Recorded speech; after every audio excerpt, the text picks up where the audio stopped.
Welcome to S4 media. నేను మీ సూర్యాను. So 2024 అంటే ఈ సంవత్సరం హోరాహోరీగా జరిగినటువంటి ఎలక్షన్స్లో ముఖ్యంగా ఆంధ్రప్రదేశ్లో ఈరోజు ఎగ్జిట్ పోల్స్ అనేవి రిలీజ్ అవడం జరిగింది.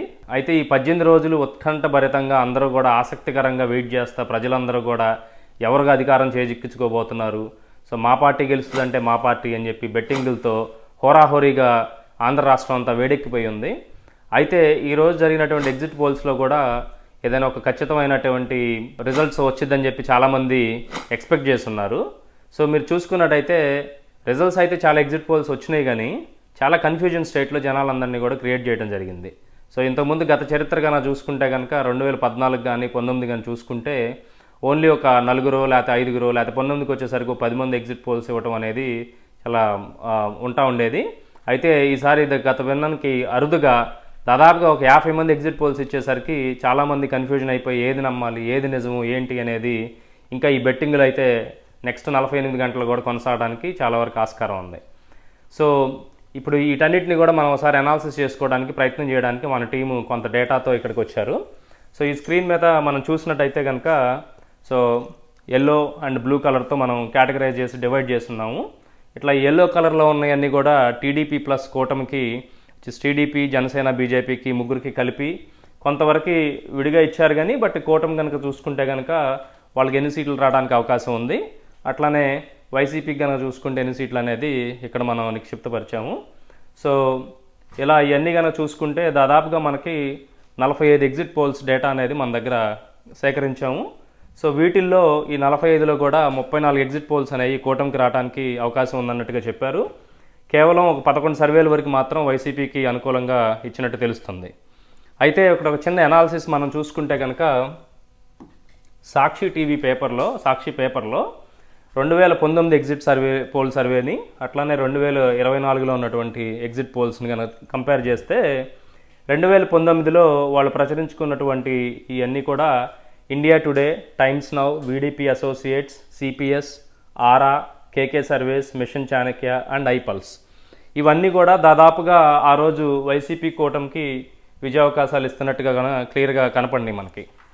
సో అట్లానే ఇవాళ 2024 కనుక చూసుకుంటే సాక్షి న్యూస్ పేపర్లో ఈ ఆరా అనేది ముఖ్యంగా చాలామంది వాళ్ళ డిబేట్స్లో కానీ లేకపోతే చర్చనీయాంశం అయింది.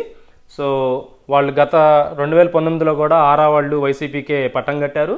ఈసారి చూసుకున్నా కానీ భిన్నంగా 45 ఎగ్జిట్ పోల్స్లో ఒక 11 మాత్రమే వైసీపీకి సపోర్ట్ చేసిన వాళ్ళలో ముఖ్యంగా ఆరా అనే వాళ్ళు వైసీపీకి సపోర్ట్ చేసినట్టుగా ఇక్కడ కనపడుతుంది. సో అలానే మిగిలిన అన్నీ చూసుకున్నా కానీ ఎగ్జిట్ పోల్స్ అన్నీ 2019లో ఇచ్చినటువంటి ఏ కంపెనీ కూడా ఇక్కడ మనకు కనపడట్లేదు. ఏ సంస్థ కూడా ఎగ్జిట్ పోల్స్ నిర్వహించిన వాళ్ళల్లో ఆ రోజు సాక్షిలో ప్రచురించినటువంటి వాళ్ళని ఎవరిని కూడా ఇక్కడ తీసుకొని కంపేర్ చేయడంగా జరగలేదు. సో ఇది చాలా ముఖ్యమైన విషయం, చాలా గమనించాల్సిన విషయం. ఎందుకంటే ఈ ఎవరిని తీసుకున్నా కూడా ఈ పారదా చాణక్య, ఆత్మసాక్షి, రేసు, ఆపరేషన్ చాణక్య, అగ్నివీరు, పోల్ ల్యాబొరేటరీ, జన్మత్ పోల్స్ ఇవన్నీ కూడా అంత పెద్ద పాపులర్ ఎగ్జిట్ పోల్స్ ఇచ్చేటువంటి సంస్థలు కాదు కంపేర్ టు మనం చెప్తుంది ఇండియా టుడే కానీ, టైమ్స్ నౌ కానీ ఇలాంటివి తీసుకుంటే కనుక. సో అలానే కేకే సర్వేస్ అనేది ఇంకొక చాలా సంచలనాన్ని సృష్టించని చెప్పుకోవచ్చు ఆరా సర్వే లాగా.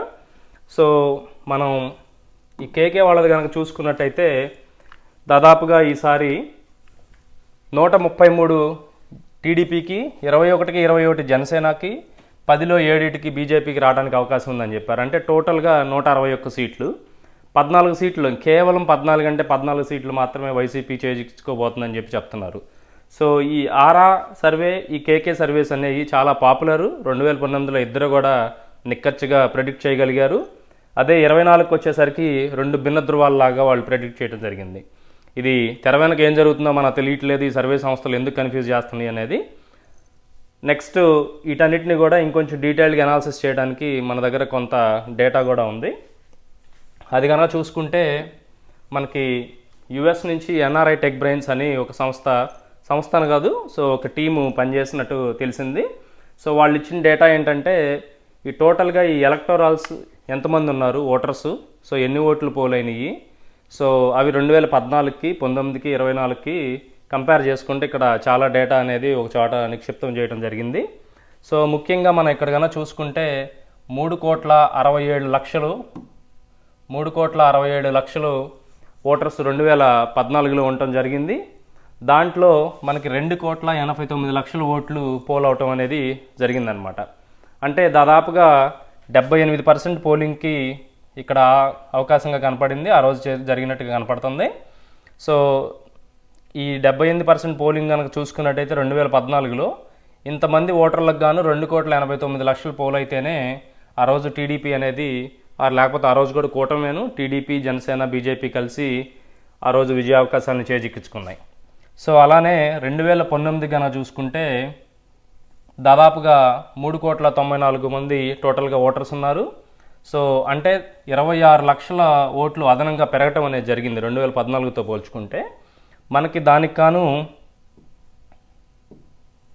3,10,00,000 ఓట్లు అనేవి పోల్ అయింది.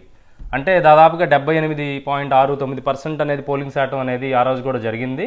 సో ఇప్పుడు మనం 2024లో ఈ నంబర్స్ అన్నీ ఎలా ఉన్నాయి, ఓటర్ లిస్టు, ఎలక్టరల్స్, మేల్, ఫిమేల్ అంటే ఆడవాళ్ళు ఎంతమంది, మగవాళ్ళకి ఎంతమంది ఓట్లు ఉన్నాయి, వాళ్ళు ఎలా ఓటింగ్ చేయడం జరిగింది, నియోజకవర్గం వైజ్గా కూడా మన దగ్గర డీటెయిల్స్ ఉన్నాయి. ఓవరాల్గా కనుక చూసుకుంటే టోటల్గా 4,13,00,000 మంది అనేది ఈ 2024లో ఓటర్ లిస్టు ఫైనల్గా రిలీజ్ అవ్వడం జరిగింది. దానికి సర్వీస్ ఓటర్స్ ఇంకొక 60,000 చిల్లర మంది ఉన్నారు. అవి కూడా కలుపుకుంటే 4,14,00,000 ఉంటాయి.